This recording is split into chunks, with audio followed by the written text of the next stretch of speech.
Coming up on AC 24/7, the Manhattan DA may soon become the first person to indict the former president. We'll take a look at the man behind the most watched investigation in the country. Plus, another bank facing financial trouble, what this means for banks around the world.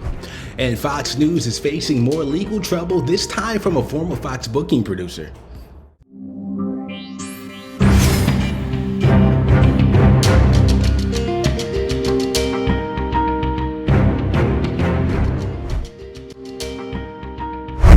Hey there, welcome to AC 24/7. I'm your host, Lamar Baldwin. Former President Trump is in Florida waiting the possibility of criminal charges in New York.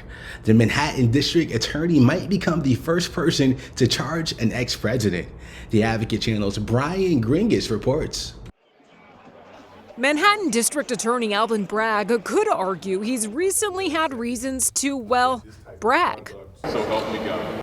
He's the first black person to lead that office. He won a major tax fraud case brought against the Trump Organization last year. This was a case about lying and cheating. But now, in just his second year of holding office, he may become the first prosecutor to indict a U.S. president. Bragg always remained mum on the possibility of criminal charges against Donald Trump for his role in a hush money scheme. The last thing I want to do is run afoul of any rules or in any way negatively impact our investigation. Internally, Bragg isn't backing down as the pressure in the case builds. He recently told his staff in a memo he would, quote, not tolerate attempts to intimidate our office, as Trump repeatedly calls him out by name on social media while also denying any wrongdoing. I imagine Alvin to be putting his head down and just looking very carefully and methodically at all of the facts in the case. An indictment would be a culmination in a nearly 5-year-long investigation that began when Bragg's predecessor, Cy Vance, held the office. It's been a rocky road getting to this point. I bring hard cases when they are ready. 2 senior prosecutors in his office resigned last year when Bragg signaled he wouldn't pursue criminal charges against Trump. I think the evidence was there. This is not a personal issue or a fight. It's a disagreement about prosecution policy. Bragg ramped up the Trump investigation this year while continuing to weather major criticism about being soft on crime in New York City. Last year, an internal memo surfaced urging his team to not prosecute certain low-level offenses. It came the same week the city buried 2 police officers killed on duty. I know you were tired of these laws, especially the ones from the new DA. The former federal prosecutor is Harlem-raised, Harvard-educated, and while his current role thrusts him into the political spotlight, he maintains he is a lawyer at heart, once representing the family of Eric Gardner and fighting for numerous social justice causes on his way to the DA seat. I've been advocating for changes to the law so that police can be held accountable. But no bigger battle than now, as Bragg may make history once again.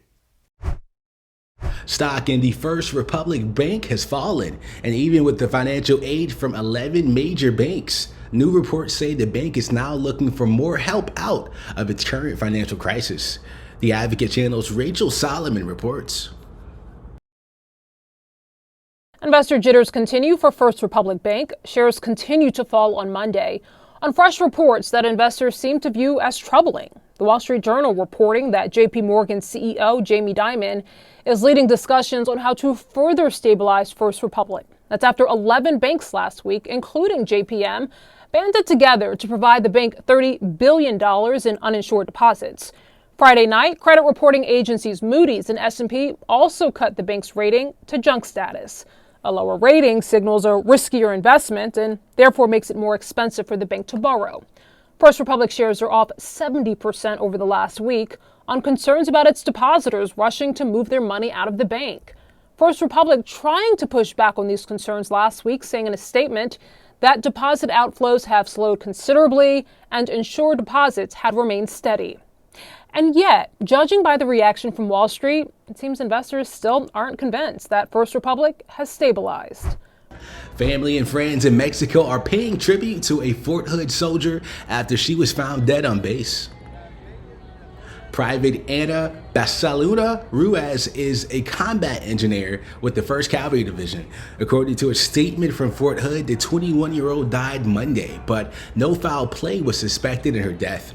Her mother told a local station that she died of suicide. Family members want to know if she was being sexually harassed. The Army says any possibility of harassment will be addressed and investigated fully. The League of the United Latin American Citizens is demanding for the FBI to investigate. Basaluda Ruiz's death comes 3 years after the death of Army Specialist Vanessa Gullin. Fox News is facing more legal trouble connected to their 2020 election coverage. Producer Abby Grossberg filed 2 lawsuits against Fox News. Grossberg is accusing the network's attorney of coercing her into providing misleading testimony during her deposition for the Dominion Voting Systems defamation case against the news network. The network producer worked as a senior booking producer for Maria Bartolo and recently Tucker Carlson. A spokesperson for the network claims the allegations only arose after a critical performance review, which Grossberg denies she is currently on administrative leave. New video shows the moments before the death of 28-year-old Virginia man inside a mental hospital. The video released by Virginia prosecutors shows Ervo Ortino as sheriff's deputies and hospital staff force him into a room, dragging him on the floor while he is shackled and pinned. Ortino suffocated to death at Central State Hospital. Ortino's attorneys say the family is disappointed by the release of the video. About 11 minutes in, Ortino appears to be unresponsive and CPR does not begin for another 3 minutes. Hospital staff called 911 multiple times, but prosecutors believe the hospitals called after Ortino's death. 7 sheriff's deputies and 3 hospital security guards are facing second-degree murder charges. The FDA is warning about a shortage for a drug that's used to treat late-stage prostate cancer. The drug is called Pluvicto Novartis.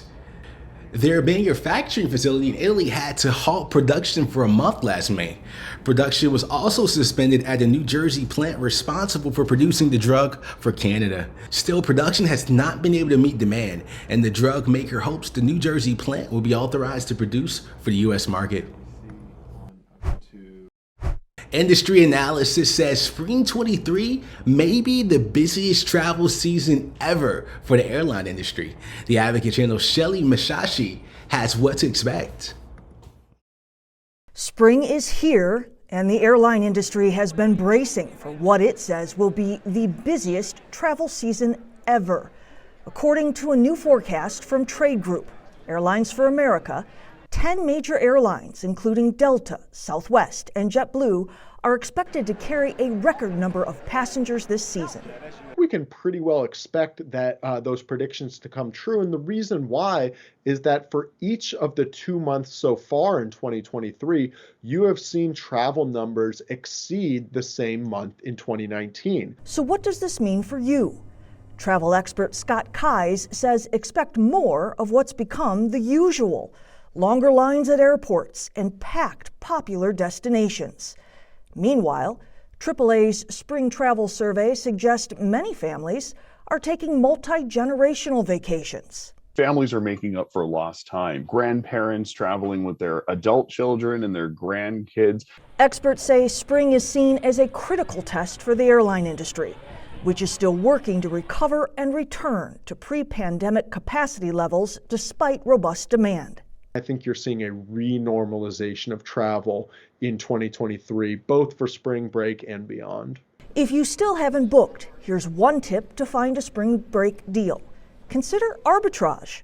If you live near a city that has a different spring break schedule, consider booking flights from there instead. With different academic calendars, you're going to see a different spring break week and substantially cheaper fares out of those cities.